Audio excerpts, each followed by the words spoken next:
Belshire Vestige.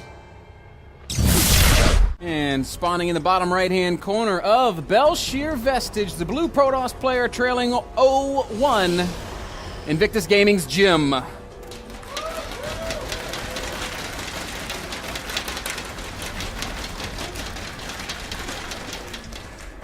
And his opponent up the top left-hand corner, the red Zerg, leading 1-0, EG's Jaedong.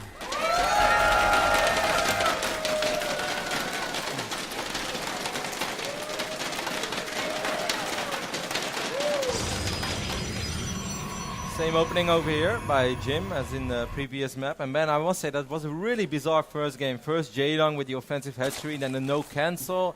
Then eventually Jim being under so much pressure, but still thinking aggressively. What? He's gonna do Jaedong! it again. When did this become a thing? When did this become a thing that Zergs just always do? S-Cats? I guess I need to. So the hatchery goes up right in the face of that forge, and it will slow Jim down a little bit. Let's see if Jaedong remembers to cancel it this time. Jim going to follow his up, or he's going to respond in the same way as well, dropping a pylon in the natural. Like thinking about the previous map, I think where it really kind of went wrong, at least in the opening phase for Jim, is that he decided to try to cannon rush the third base as well, try to get those two cannons up, and that delayed his gateway so much, and that delayed everything else. And it also made him basically, or forced perhaps to go up to 3 bases, because the 2 base timing would just be way, way too late.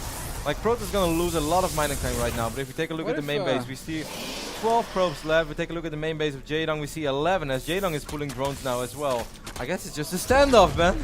What would happen? Okay, so Jaedong pulls the drones and that cancels the cannon, but if that cannon goes up, what happens if Jim just builds his gateways there and just like starts throwing in zealots? Well, then if this, yeah, I guess that would be quite okay. Then you get a 1-base Zerg for a little while. Yeah, kind of Hearthstone style. You want to go back to the old days. Jaedong cancels this time. He will lose the drone. Oh! That's so frustrating. Yep. This is something that you used to do a lot. Yes. That's why I hated you for the first 6 months of our relationship. I still hate you, though. Couple of additions, 4 Zerglings out on the map right now for Jaedong with 6 even, so he's 4 links, so he's gonna have enough DPS to deny this. That's so annoying, Jim, just constantly. Yeah, but with 4 stalling, links, and eventually Jaedong does get the hatchery down. His probe's also gonna fall, so frustrating play. One more pylon. Hey, why not? Frustrating early game play here out of Jim. Jaedong, however, doing a good job of dealing with it and going on up to 3 bases. As you can see, one more drone moving towards this expansion. So it will be a 3-base Zerg against a 2-base Protoss here once again. This time the gateway is a lot quicker for Jim, and also Jaedong is not up to 3 bases just yet. Third hatchery going down right now, so normally it goes down around the 4-minute mark. This time it's the 5-minute mark, but above all, the natural was delayed a little bit as well, which means less larva for the Zerg.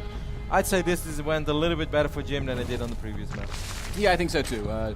Didn't invest as much and still managed to delay Jaedong quite a bit, maybe even a little bit more than previously. And above all, he has much quicker attack, and that's going to make it so much harder for Jaedong to prepare, because it doesn't really matter how much you stall a Zerg early game. If you're not going to be able to attack him for the next 3, 4, 5 minutes, they're just going to drone up. Sure, it's going to be a little later than normal, but your attacks are going to be much later as well, and that's not the case this time. So Jaedong has to be really, really alert of what is going on. And we all know that Jim loves to do some 2-base pushes. We saw him do that several times already against Zerg players, and Belshire Vestige, pretty good map for it, man. Sure is. The old Immortal are excellent here just because of how narrow a lot of the spaces are.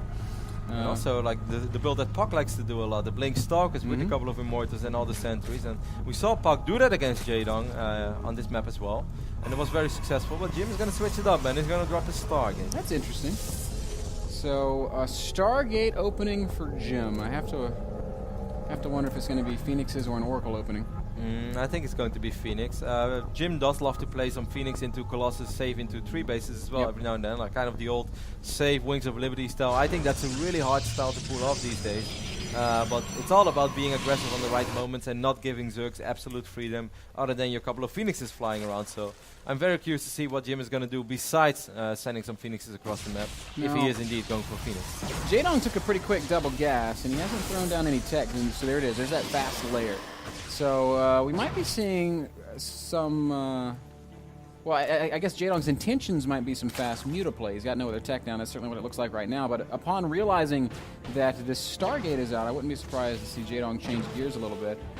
So his layer tech options then become your standard Roach Hydra And it's probably what we're going to end up seeing, as we do see Roach Hornet Evo Chamber going down. Yeah, every now and then he likes to open up with speed. Sometimes he goes straight into Roach Hydra, but most of the time he at least gets Zergling speed first. He's going to sacrifice an Overlord. He's going to see that this Phoenix is chipping away at it. Robo going down already as well. Of course, there are builds like this as well, which is still 2-base builds. That's completely possible. Like SOS used to do it for a while, where you get a couple of Phoenixes out, then drop the Robo immediately, and get 2 Immortals, 2 Colossus, and march across the map. I really like that build. I think it's a really strong build. But timing is everything, and since the timing was a little bit off early game because of the crazy scenarios that we had, I don't think that going for a build like that is necessarily the best idea. And also 5 gateways going down right now. Hello, 5 extra gates from Jim. So no, I almost did he cancel the Robo? I think so. I think he just put it down so Jaedong could see it. So this is kind of what something that Maxhead did as well against Scarlet. It did not go all that well for Maxhead. +1 is being researched. It's just going to be Phoenixes with a lot of gateway units. But the Hydralisk then is already down, and if Jaedong is able to get a reasonable amount of Hydras out in time, it's going to be very hard to pull this off for Jim. Jaedong's also building a lot of Spore Crawlers, so he doesn't want to take any chances of letting these Phoenixes do big damage. The other side, though, Kev, is that he's making lots of drones. Lots and lots of drones. Yeah, he's getting all his tech out. He's still going to have plenty of time to actually make units. Okay, units are going to march across the map right now. He really does have to stop right now, though. I do totally agree with you. 7 more drones. Jaedong up to 71 workers against 48. I think this might be too much. We're going to see how the timing works out. He does have a lot of Spire larva. going down. Come on, Jaedong. You got to build some units, man. As Jim is on the move. This is 33% of Jaedong's army. The rest of it is, of course, on the production tab. That's 4 Hydras. So here comes Jim dropping that pylon. Now, if Jaedong gets one big production cycle, he might this be is a able massive to hold. pylon, though. This is a really good pylon. It's going to be in between. And Phoenixes are really good against Hydras as long as the Hydras are in small numbers. And he should be able to pick them off one by one. A couple of Hydras are in production over here. Not too many, though. Force was going down immediately. Man, I think Jim might actually be able to do this. He's still ahead in army supply. I think he's definitely going to kill the 3rd base. Jaedong is producing Roaches and Hydras. Spire is down. But how in the world is he going to kill this Protoss army? It's don't use too much of your energy on those drones, Jim. You want to save that energy because Phoenixes can be really good against Hydralisk. No, this hatch actually not even going to be focused. Jim's just going to turn around and head towards the natural. I think that's a very smart move, as he's going to run into the army of Jaedong, and will we see a big fight? Spore Crawler's buying a little bit of time for Jaedong there as well. I think a couple of additional sellers would be really good. I don't think that Jim should give Jaedong that much time. Of course, picking this hatchery off 100% sure is a good thing. Oh, Jaedong is going to have to fall back. I don't really see how Jaedong can get a good fight for himself. It's going to be really hard. He's got to get the perfect engagement, and I think Jim's going to have to make a mistake, frankly. Phoenixes are going to come forward and start lifting these Hydras. Here come the Zealots, the Stalkers, and the Sentries. A couple of Roaches from behind. I don't think that's going to be enough, though, man. Look how quickly this Protoss army gets through these Zerg units. The Hydras are all dead. It's just drones and Roaches left. So far, though, Spore Crawler is still alive, and the Phoenix count is dwindling. Reinforcements streaming in right now for Jaedong with 8 additional Roaches. It's going to be really tough. More and more Stalkers being wiped in right now. All the drones are falling as well. For a second there, I thought that Jaedong might be able to stabilize, but... I mean, he does have one more round of units about to pop out, and maybe if he pulls drones one more time, but he has barely any drones left. At this point, he's taken way too much damage. Jim has dealt a mortal blow to Jaedong as he marches into the natural.